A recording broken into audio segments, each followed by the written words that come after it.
think that is an acceptable way to treat those people who bravely served and defended our country? Well, I say to the honourable gentleman, he says dragged back to court. Now, the only circumstances in which a veteran or anyone else appears in court is if they are charged with an offence. He will know perfectly well what the figures show about prosecutions, in the 27 years since the Good Friday Agreement. What we're talking about here is coroner's inquest. There will be a small number that will be restarted because they were already in train and were stopped by the last Legacy Act. The rest will go into the sifting process governed by the Solicitor General. We think we have a fair and reasonable framework that we're going to put in place to ensure that veterans are protected and properly looked after. Stafford. Thank you, Mr. Speaker. On the 25th of September, the Prime Minister assured the BBC that veterans would receive protections not afforded to paramilitaries. So can the Secretary of State confirm to the House which of the statutory protections will apply solely to veterans, or is it not the case that they will also extend to paramilitaries? Well, I'll give him one example, which is representation of veterans on the statutory advisory group, drawing on the experience of Operation Canova that will be established. And that allows the voice of veterans to be heard, and that will be covered by Clause 8 of the legislation. Blackman. Thank you, Mr. Speaker. One of the concerns of dragging veterans through lawfare and our courts is the effect on army recruitment.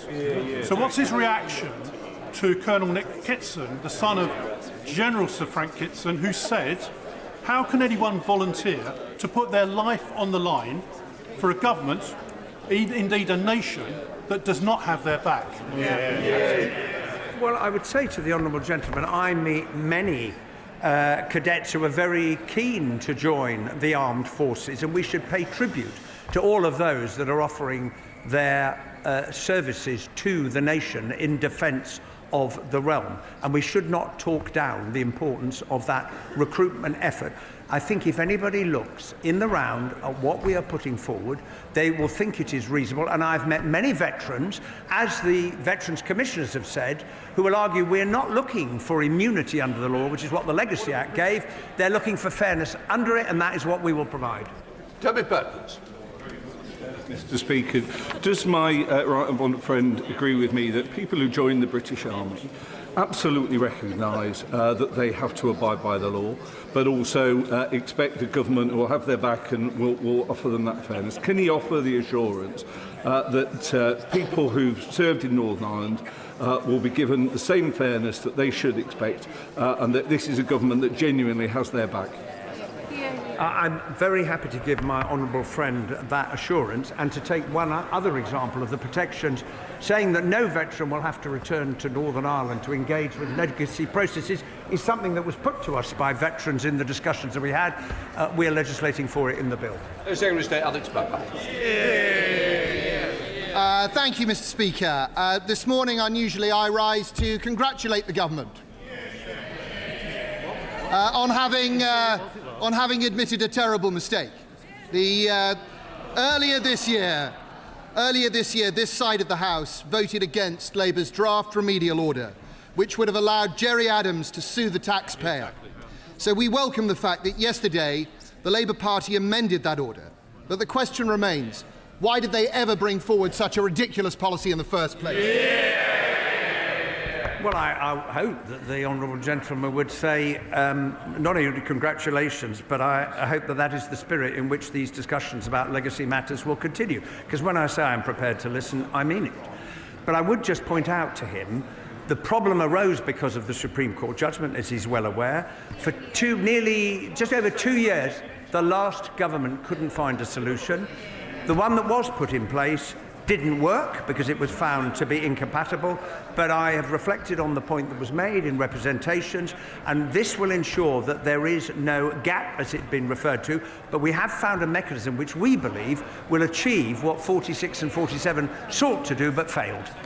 Alex Burkhardt. Well, I invite the Secretary of State to look at his own legislation, because clauses 89 and 90 are markedly similar to the sections that we left him. Now, this side of the House may have won the battle over this, but we still haven't won the war. the war to protect our veterans from vexatious complaints. But isn't it the truth, Mr. Speaker, that if it hadn't been for months of campaigning by the Conservative Party, by the Shadow Defence team, by the media, reports from Policy Exchange, which may now well have saved the taxpayer hundreds of millions of pounds, Labour would have stuck to their plan and allowed Mr Adams and his comrades to sue anyway? Well, I indicated to the House quite some months ago that we were determined to find a means of dealing with the Supreme Court judgment in 2020 on the subject of the Carltona principle. That is what our proposed legislation will seek to remedy. We think it's a better formulation than 46 and 47. I look forward to his support in passing it. Andrew Rosendow, number 6, Mr. Speaker. Thank you, Mr. Speaker. The government is committed to safeguarding Northern Ireland's place in the UK internal market and implementing the Windsor Framework in good faith. The internal market scheme enables traders to move goods from Great Britain into Northern Ireland tariff-free, and since May with significantly reduced paperwork and checks. It is a disgrace that the Safeguarding the Union provisions severely restrict trade between Great Britain and Northern Ireland, binding the province to 300 areas of EU law over which the people have no say. So, will the Secretary of State take steps to remove what is left of this damaging international trade border within our own nation and restore the birthright of the people of Northern Ireland as equal citizens of this United Kingdom? Well, I'll just say to the honourable gentleman, those who advocated that we should leave the European Union, this is the consequence of it, because you had an open border, 2 different jurisdictions. How are you going to deal with trade in those circumstances? And secondly, the goods are flowing, the goods are moving. And if you look at the evidence, the Northern Ireland economy in the second quarter grew by 2%. That is not indicative of a problem. Minister Mike Wood. Thank you, Mr. Speaker. On the 26th of November last year, the Health Secretary assured this House that the Tobacco and Vapes Bill will apply in Northern Ireland. Now, the Secretary of State will know that the age-based sales ban affects the placement of tobacco products on the market, and so is potentially in breach of the EU's Tobacco Products Directive. So can the Secretary of State repeat the Health Secretary's assurance and also tell us whether the government has confirmed with the European Union that the ban will stand in Northern Ireland? It is certainly the government's intention that the ban. It is certainly the government's intention that the ban will apply in Northern Ireland, because I think it's very important that young people all over the United Kingdom are protected in the way in which the bill seeks to do. Before we come to Prime Minister's questions, can I welcome in the gallery the Honourable Speaker of the Parliament of the Republic of Fiji and the Chairman of the Parliament of Ukraine. Members will also know that today marks the 4th anniversary of the death of our friend and colleague Sir David Amess, who was murdered in his Southend West constituency in 2021. Sir David was a long-serving Member of Parliament, respected and liked by members across the House, dedicated to his constituency. We remember him fondly. We come to Prime Minister's questions. Tom Rutland. Question number 1, Mr. Speaker. Prime Minister. Thank you, Mr. Speaker. As you've just said, today marks 4 years since the horrific murder of Sir David Amess. Sir David was much loved across the House, kind and generous, and I know it was a huge loss to many members opposite. May he rest in peace. As we remember Sir David and our friend Joe Cox, of course, I want to take this opportunity to condemn unequivocally the death threats made against the honourable member for Clacton.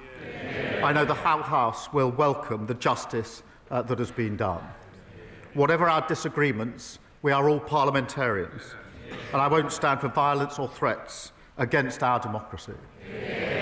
Mr. Speaker, on that point, may I update the House on the China spy case? I'm deeply disappointed by the outcome. We wanted to see prosecutions. Mr. Speaker, I know just how seriously, rightly, that you take these matters. National security will always be the first priority of this government, and we will always defend against espionage. In recent weeks, there have been baseless accusations put about by the party opposite. Let me set out the facts. The relevant period was when these offences took place. That was under the Conservative government between the years of 2021 and 2023. This period was bookended by the integrated review of 2021, the beginning of the period, and the refresh of that review in 2023, setting out their policy. These statements of government policy were very carefully worded to not describe China as an enemy. Instead, somebody who is on the Speaker's panel, I've told once before, should know better. Do not question my judgment. I thought it was important that the Prime Minister tells this House first rather than somewhere else. So please, this is very important to me and very important to the House. I take it seriously, so I don't need any more side comments. Prime Minister. Thank you, Mr. Speaker. The review of 21 and the refresh of 23 were very carefully worded to not describe China as an enemy. Instead, they stated increased national security protections where China poses a threat, and that the then government would engage with China to leave room open for constructive and predictable relations. The Deputy National Security Advisor, Matt Collins, set out the then government's position in a substantive witness statement in 2023, which was subsequently supplemented by 2 further short statements. The Cabinet Secretary assures me that the DSNA faithfully set out the policy of the then Tory government. I know firsthand that the DSNA is a civil servant of the utmost integrity, and those opposite who worked with him, I'm sure, would agree with that assessment. Under this government, no minister or special advisor played any role in the provision of evidence. I can't say what the position was of the previous government in relation to the involvement of ministers or special advisers. If the Leader of the Opposition knows the answer to that question, and I suspect that she does, I invite her to update the House. Last night, the Crown Prosecution Service clarified that, in their view, the decision whether to publish the witness statements of the DSNA is for the government. I have therefore carefully considered this question this morning, and after legal advice, I have decided to publish the witness statements. Given the information contained, we will conduct a short process, but I want to make clear I intend to publish the witness statements in full. Let me say this. To be clear, had the Conservatives been quicker in updating our legislation, a review that started in 2015, these individuals could have been prosecuted and we would not be where we are without. I'm happy to answer any questions on this. Mr. Speaker, this morning I had meetings with ministerial colleagues and others. In addition to my duties in this House, I shall have further such meetings later today. Thank you, Mr. Speaker. Last week I visited Rayner, a world-leading provider of cataract solutions based in Worthing, a winner of this year's King's Award for Enterprise Innovation and a fantastic employer of local apprentices. So can I welcome the government's ambition to get 2/3 of our young people into an apprenticeship, further education or university, and ask the Prime Minister what he will do to ensure that every young person in East Worthing and Shoreham has the skills they need to thrive? Thank you for this question. We want a country where young people are supported, where the quality of teaching is raised and every skilled apprentice is valued and respected. We've set a new target of 2/3 of young people to be in apprenticeships or university. That will smash the glass ceiling and renew our country. Mr. Speaker, we've supported this with record £3 billion budget for more apprenticeships, more technical colleges and guaranteed training, apprenticeship or work for all 18 to 21-year-olds. The Opposition, Kemi Badenoch. Mr. Speaker, thank you for marking 4 years since the terrible murder of Sir David Amess. I know that the whole House will want to join me in remembering our former colleague. He is very much still in our hearts and minds. The way he died reminds us that the security of members and this Parliament is paramount. So it concerns us all that the case against 2 people spying on members of this House has collapsed. It is simply unbelievable. Exactly as I expected, the Prime Minister had to be dragged out at the top of PMQs to give a statement that answers no questions. I don't know what they're laughing. I don't know what they're laughing at. We are talking about the security of this Parliament. He had to be dragged out to repeat only more obfuscation. It is simply unbelievable. It is simply unbelievable that he is trying to say the last government did not classify China as a threat. So I will refresh his memory. In 2021, the previous government's integrated review described China as the biggest state-based threat to the UK's economic security. In 2024, the Minister for Security said from that dispatch box that China poses a threat. But let's leave aside the government. In 2022, the Director General of MI5 in November classified China as a threat in his remarks. How is it possible that the government failed to provide the evidence that the CPS needed to prosecute?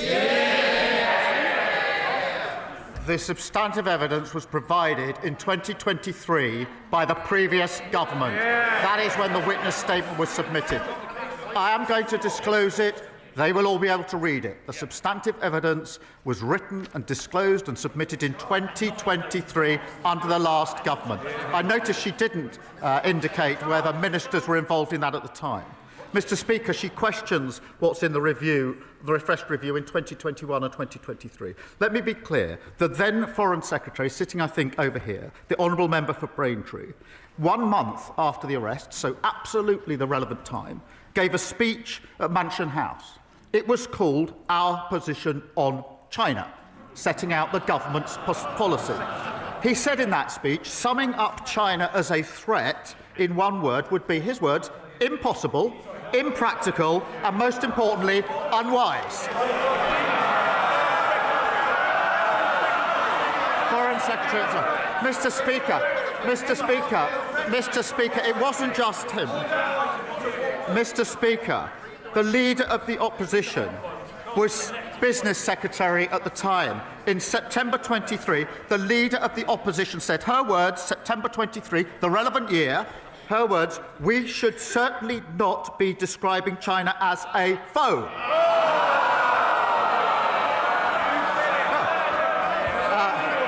It's worth looking up the word foe in the dictionary, Mr. Speaker. She went, Mr. Speaker, it doesn't end there, Mr. Speaker. In September 2024, the Leader of the Opposition said this, I quote, I have shied away from calling China a threat. She is playing politics with national security. The Prime Minister can read the beginning of a quote. Let me finish that quote. At the end of that quote that he just read out, I did describe China as a threat. But this whataboutery that he is doing neglects the fact that those spies were charged under a Conservative government. They were let off under Labour. He has not answered any questions. On Monday, Mr. Speaker, on Monday, the Security Minister repeatedly told the House that ministers did not take decisions, that it was the Deputy National Security Advisor who had full freedom. Is the government seriously saying that only one man, the Deputy National Security Advisor, had anything to do with this failure? Is he seriously saying that the Deputy did not discuss with the National Security Advisor, did not discuss with the Home Secretary or with anyone in Downing Street? Is the Prime Minister seriously saying that? Yes. Mr. Speaker, let me explain why. Firstly, The case was charged under the last government according to the evidence submitted under the last government, which set out their policy decision. What was an issue in the trial is not the position of the current government, the position of the last government. And they carefully avoided describing China as an enemy because that was their policy at the time. Mr. Speaker, so far as the position under this government is concerned, no minister or special advisor was involved, and I will double-check this because I've had it. I will double-check this. So, Mr. Speaker, this is important. After the charging decision, the prosecution were very careful about who would then see the witness evidence. I will double-check, Mr. Speaker, exactly what instruction was taken. But my answer, I can be absolutely clear: no minister was involved. No special advisor was involved in this, and I'm assured as I can be that the prosecution was saying that it would be the witnesses only that were involved in short updates to the evidence that was submitted under the last government. That's not good enough. Kemi Badenoch. Mr. Speaker, the end of the answer was different from the beginning of the answer. What on earth is the point of us having a lawyer rather than a leader as the Prime Minister if he can't even get the law right on a matter of national security? He keeps going to the CPS. The CPS have said that they are satisfied that they were right to charge in August 2024. The Sunday Times reported that Jonathan Powell, the Prime Minister's national security advisor, convened a secret meeting to discuss the security consequences of the China spy trial. Did the meeting happen, or is the Sunday Times making it up? Mr. Speaker, she's clearly not a lawyer or a leader. Mr. Speaker.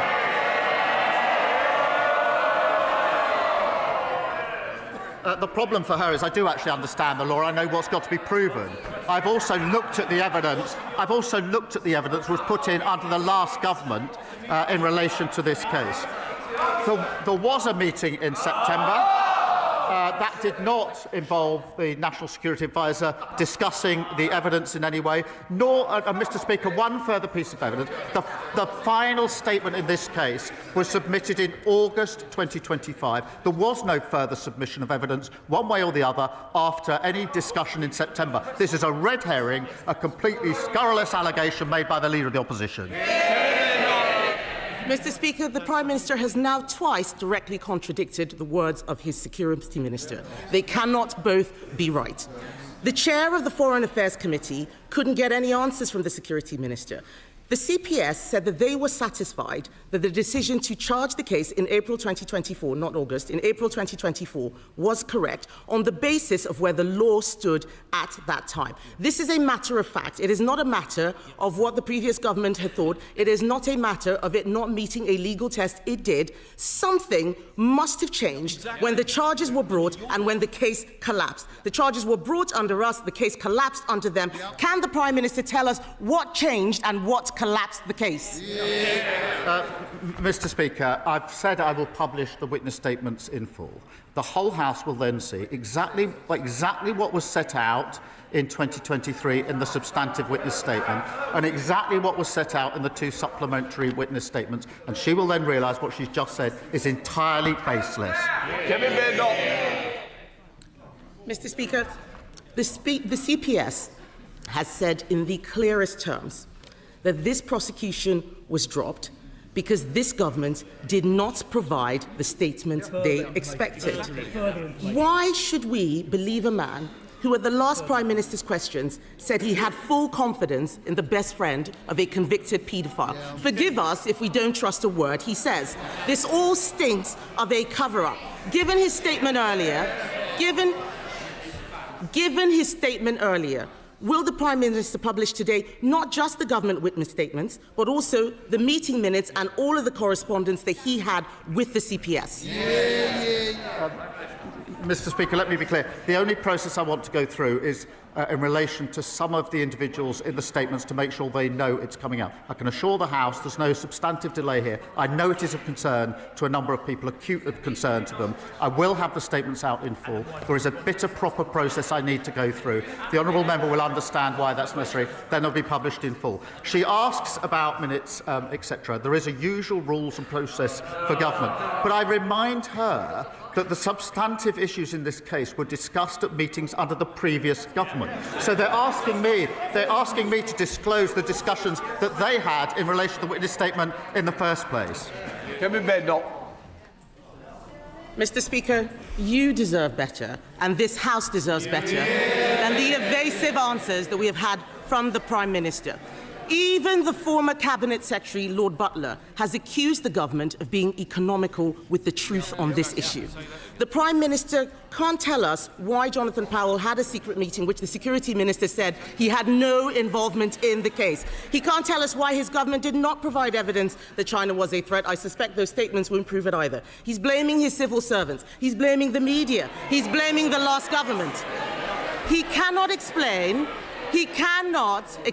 why he could not see this case through. He should have seen this case through. And let me be clear, Mr. Speaker, about what has happened. A serious case involving national security has collapsed because this government is too weak to stand up to China. And if the Prime Minister cannot protect the members of this House, what does that say about his ability to protect this country? The case did not proceed because the policy of the past government did not meet the test that was necessary. That is the long and the short of it. Far from evading, I have said I will disclose the full witness statements that set out exactly what was in the witness statements, exactly what the subsequent statement says, and the allegation that somehow they were changed, that the first statement and the second statements are different, is completely and utterly unfounded. Mr. Speaker, it's a pathetic spectacle. Instead of taking responsibility for the fact they failed to update the law so this case could actually be the review, Mr. Speaker, 2015 was the review into legislation. They took 8 years to change the law. Had they done that more quickly, this case would have proceeded. It was their failure, and they're just slinging mud.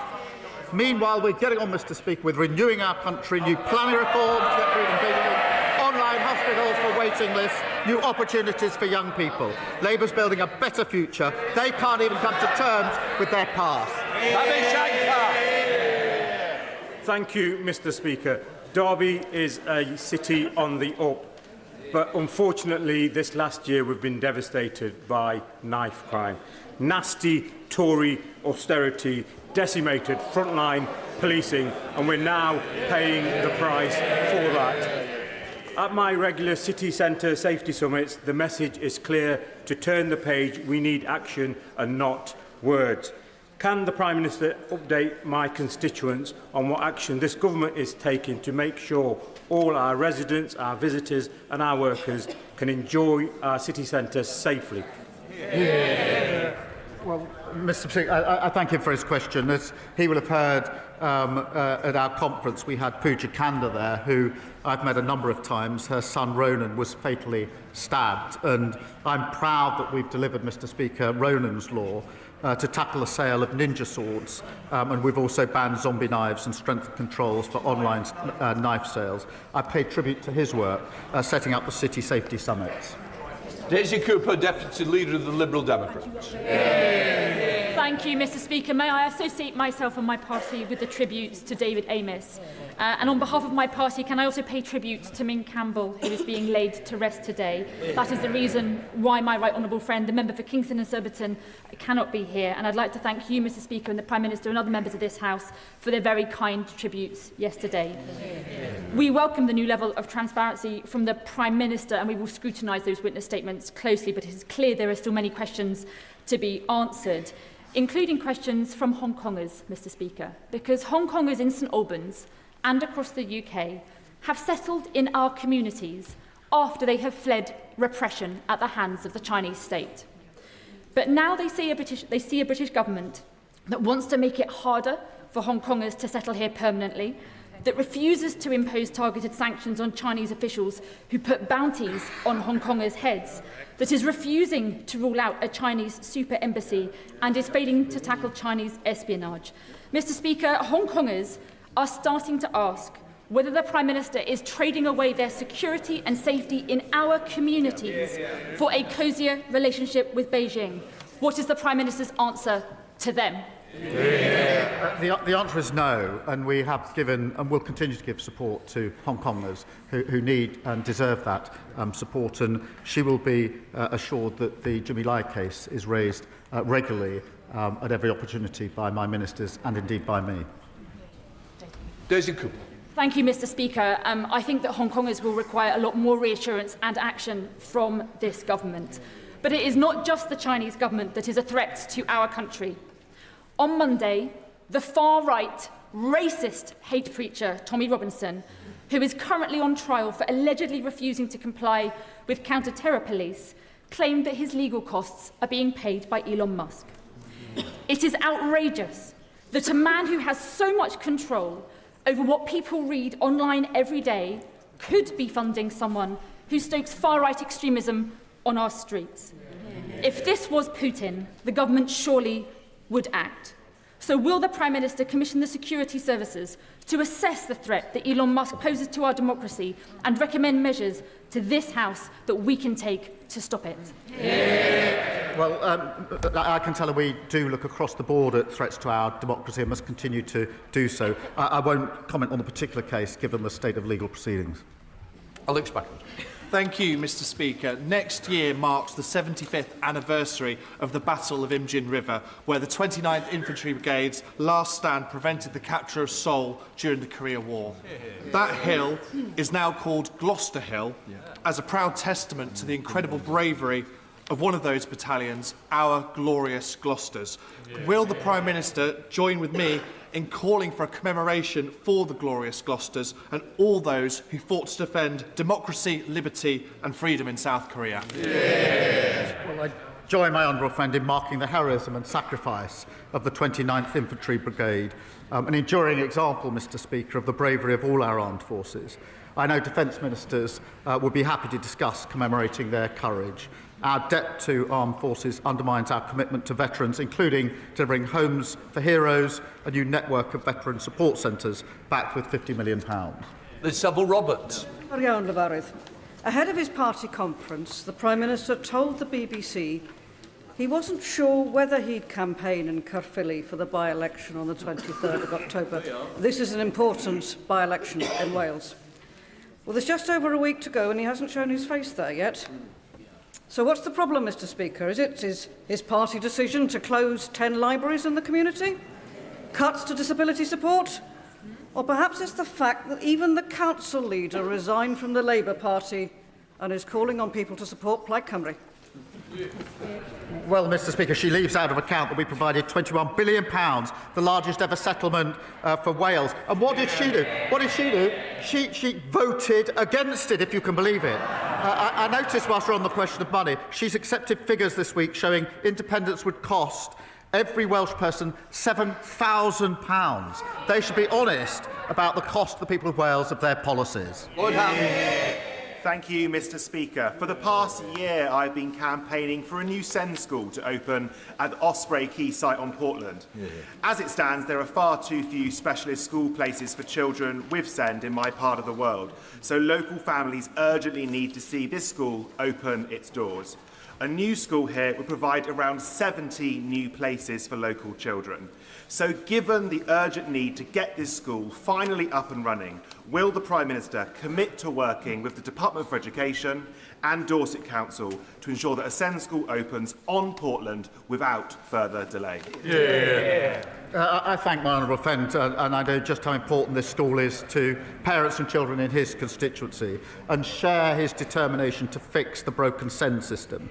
That's why we boosted investment in SEND to £12 billion, Mr. Speaker, to put new facilities and tailored support in place for children who've been long failed. We want decisions taken swiftly, and I'll ask the Schools Minister to update him in relation to the particular school. Sir Julian Smith. Speaker, family farms in North Yorkshire and across the UK are increasingly worried about the tax changes coming up next year. We really need the next generation of these family farms to keep farming for our national food security. Sentax has produced an excellent, detailed academic report proposing a number of compromise amendments and changes that would both deliver to the government and protect the family farm. I realise he cannot comment about the budget, but could I ask him and the Chancellor to look at this report as they prepare for the end of November budget? Well, I agree with him that food security is national security. I do believe our reforms strike the right balance and enable investment in public services to rural communities that they rely on. I do thank him for drawing my attention to the report. He's right to do so. What really matters is increasing the year-on-year profitability of our farmers, and that's why the former president of the NFU is leading a review for us on farm profitability. We're also delivering, Mr. Speaker, a 25-year farming roadmap, boosting export opportunities through the EU and US trade deals, backed by £11.8 billion in the budget for farming. Ben Goldsborough. Mr. Speaker, as many honourable members know, I am currently being treated for stage 2C skin cancer. I'm responding well, but only because it was caught early and because I've had the very best of NHS care. Not everyone is so fortunate. Zoe Panayi, a 26-year-old from the Isle of Wight, was told her mole was harmless. She had it removed privately, but proved to be malignant. She tragically died in 2020. Her family, Charlie and Eileen, in the gallery today, have shown extraordinary courage, working with my honourable friend, the member for the Isle of Wight West, and me to campaign for Zoe's law, compulsory testing of all moles to be removed. Will the Prime Minister meet with us and Zoe's family to discuss how we can make this a reality? Well, on behalf of the House, can I wish my honourable friend the very best for his recovery? I know this is a deeply personal campaign for him, a campaign that's also supported by my honourable friend for the Isle of Wight West. Can I send my deepest sympathies and pay tribute to Zoe's family who are with us today. Their bravery is staggering, and I share their determination to improve cancer survival rates. That's why we're investing billions to see earlier diagnosis, faster treatment of cancer, and developing a national cancer plan. In relation to a meeting, yes, of course, we will get that set up. And if the family are available and it's convenient, and I don't know whether it is, I will ask the Health Minister to meet them later on today, or at the earliest opportunity if that's not convenient, so that they can have that discussion. Bedford. Thank you, Mr. Speaker. Business confidence has fallen for 5 consecutive quarters, and Rix has said there is significant concerns in the housing market. Now, the Prime Minister could inject some confidence back into the economy.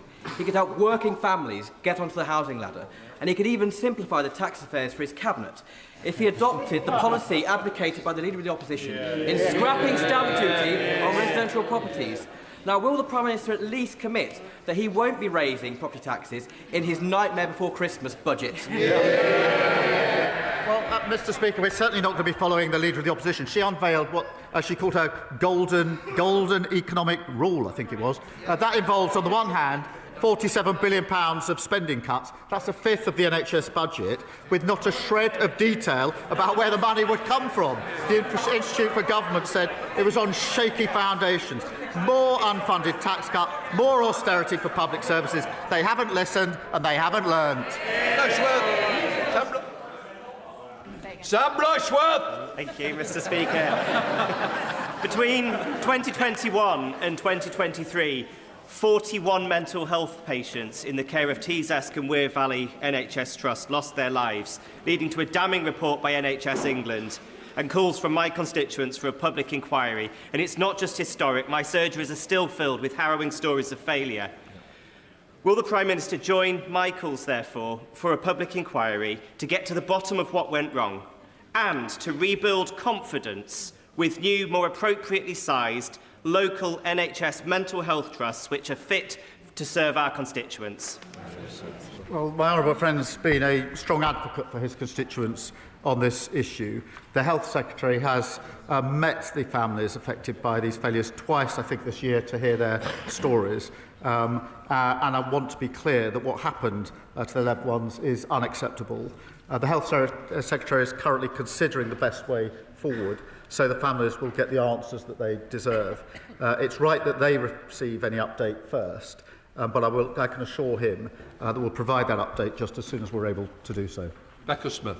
Thank you, Mr. Speaker. Later on this afternoon, I'm going to be launching a small business survey so that the 3,000 SMEs in my constituency who employ thousands of my constituents can have their say about what it's like to run a business under a Labour government and what their concerns are ahead of the budget. However, Mr. Speaker, I want to give the right honourable gentleman the opportunity for me to share a word of hope from him ahead of the budget. So will he tell my constituents that he has heard the pleas of SMEs and their frightenedness about the budget, and that he will scrap business rates for hospitality and leisure, that he will scrap the family business and family farm tax, and that his government will commit to no further tax rises for business?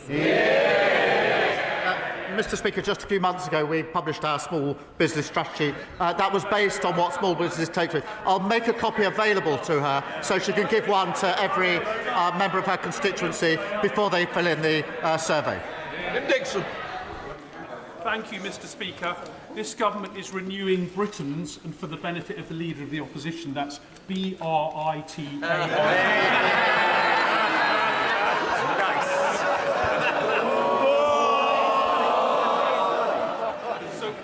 This government is renewing Britain's infrastructure after 14 years of neglect, and nowhere is this more clearly needed than in the A226 Galley Hill Road in Swanscombe in my constituency, which collapsed more than 2 years ago with no fix in sight.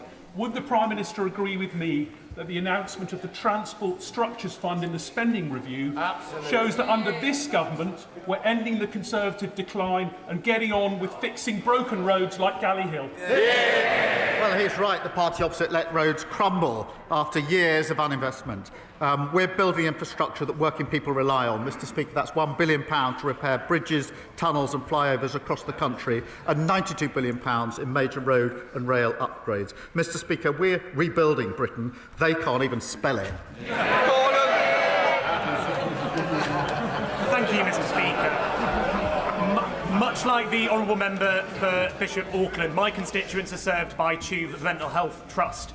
They face travelling to York or Middlesbrough for local inpatient beds, with some people being sent as far afield as Glasgow or Southampton. This is completely unacceptable, and we need a provision of local mental health inpatient beds. I welcome the openness to an inquiry into Tuve, but my concerns would still be that whilst that's going on, we need real action now so that the continued failings don't see the loss of any other lives. So what steps will the Prime Minister and the Secretary of State take now to reassure and rebuild trust in Tuve? Well, I thank him for his question, and he will have heard my response, my honourable friend, a moment ago. And can I say again that what happened to his constituents is unacceptable, and we'll give the answer as soon as we can. In the meantime, he asks what is happening, and we are getting on with recruiting 6,700 additional NHS mental health staff. We're building 85 new dedicated mental health emergency departments, and we've boosted NHS spending on mental health by almost £700 million. Thank you, Mr. Speaker. Can I thank the Prime Minister for his strong words at our party conference, calling for unity at a time when many feel our country is divided, and rightly calling out racism. As a second-generation immigrant born in this country, people like me and so many of our constituents have every right to be here. No one should face hatred because of the colour of their skin. Does the Prime Minister agree that some of those on the benches opposite who seek to stoke division and keep close company with those who accept Russian bribes cannot and should not be trusted to govern this country? Mr. Speaker, she captures the choice between us as a country. Either we can give in to division or come together as a country and renew our country. This is Hate Crime Awareness Week. And in the past fortnight, we've seen a horrific terror atrocity in Manchester and a despicable arson attack on the mosque in Peacehaven. I want to be clear as Prime Minister. I am proud to lead and to serve this beautiful, tolerant and diverse country. An attack on one of us is an attack on all of us. Susan Murray. Thank you. Mr. Speaker, Calithia Studios in Mid-Dumbartonshire is a prime example of a business doing everything the government asks. The owner of this beauty salon and her 3 employees each earn less than £30,000 a year. Yet the business will pay the government over £36,000 for the year in VAT, employers' national insurance and pension contributions. Does the Prime Minister think it's fair the hard-working owner who is providing jobs and training on the high street contributes more to the exchequer than she earns in a year? And does he believe this encourages entrepreneurship, which is important for economic growth and local jobs? Speaker, as you will know, we protected business rates bills from inflation, extended relief at 40% with new permanent lower rates set on and introduced for retail, hospitality and leisure. And as part of our small business plan, we're providing £3 billion so that lenders can offer more loans to small businesses. We're, of course, introducing the most significant package on late payments, a real issue for small businesses, and reforms that are bigger than anything in the last 25 years. Whitley.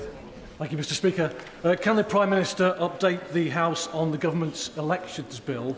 And does he agree that in light of recent court cases and the conviction of Reform's former leader in Wales, that no party whose leaders take Russian bribes can be trusted to defend our democracy?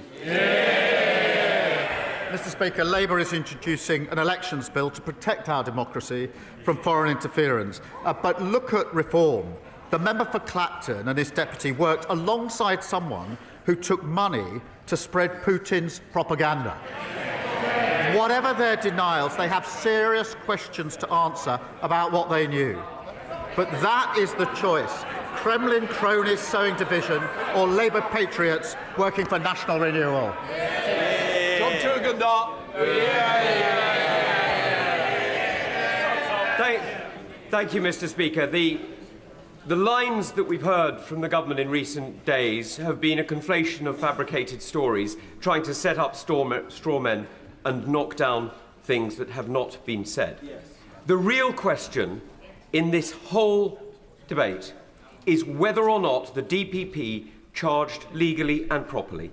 If they did, then the OSA is valid, and all this talk about the National Security Act that I introduced is completely irrelevant. If they did not, why is he not charging his successor with abuse of power? Well, we know the reality, Mr. Speaker, because although he has answered the question about evidence, the real question is what political direction did this government give to their officials before they went to give evidence? Absolutely none. Absolutely none. And I will also tell him this. I was the Chief Prosecutor for 5 years.